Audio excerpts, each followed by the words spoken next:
A special thank you to each of our subscribers who make this channel possible. Here's today's story. In a significant development, Israeli President Isaac Herzog has called upon Prime Minister Benjamin Netanyahu to accept and approve a ceasefire deal with Hamas, which has been confirmed by U.S. President Joe Biden.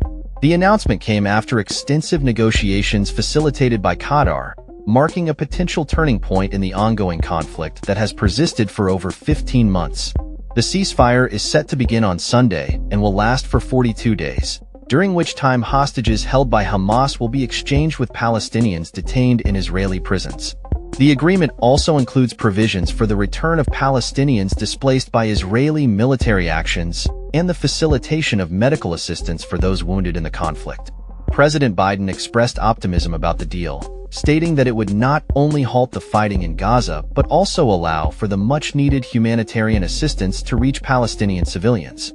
He emphasized that the release of American hostages would be prioritized in the initial phase of the agreement, a move that has been welcomed by many in the international community. As part of the agreement, Egypt is preparing to deliver significant amounts of aid to the Gaza Strip, with plans to open the Rafah crossing for international humanitarian access.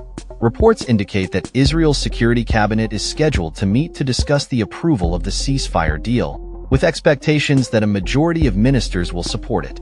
In a notable response, former President Donald Trump claimed credit for the ceasefire, asserting that his administration's approach to peace negotiations set the stage for this agreement.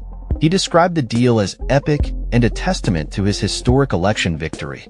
Senator Bernie Sanders praised the announcement as welcome, long overdue news, urging both sides to honor the ceasefire and implement it swiftly. He called for unfettered access for UN and aid organizations to provide humanitarian assistance, stressing the urgent need for food, water, and medical care for those suffering in Gaza. UN Rights Chief Volker Turk echoed this sentiment, expressing relief over the ceasefire and emphasizing the importance of accountability for the violence that has plagued the region. He noted that the ceasefire represents a critical opportunity for humanitarian relief and the restoration of peace. Philippe Lazzarini, head of the UN Agency for Palestinian Refugees, highlighted the need for rapid and uninterrupted humanitarian access to Gaza, which has been devastated by the ongoing conflict. UN Secretary-General Antonio Guterres called on all parties to uphold their commitments and ensure the agreement is fully implemented, advocating for a credible political path to peace. Middle Eastern leaders, including Turkey's President Recep Tayyip Erdogan, welcomed the ceasefire, hoping it would lead to lasting peace and stability in the region. Erdogan's government has been a vocal critic of Israeli actions in Gaza and expressed support for reconstruction efforts. On the ground in Gaza, reactions to the ceasefire announcement were mixed. While many celebrated the potential for peace, concerns remained about the humanitarian crisis that has unfolded over the past year. The Committee to Protect Journalists highlighted the dangers faced by journalists covering the conflict, calling for an independent investigation into the targeting of media personnel. Egyptian President Abdel Fattah al-Sisi, who played a crucial role in mediating the agreement, reiterated his commitment to supporting the Palestinian people's rights and achieving just peace in the region.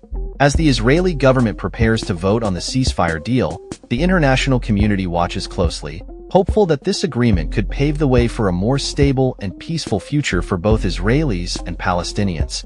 The road ahead remains uncertain, but the ceasefire represents a crucial first step in addressing the humanitarian needs and restoring dialogue between the conflicting parties. That's all for this story. We upload videos every day covering many different subjects, so hit that subscribe button to stay informed. Thanks for watching.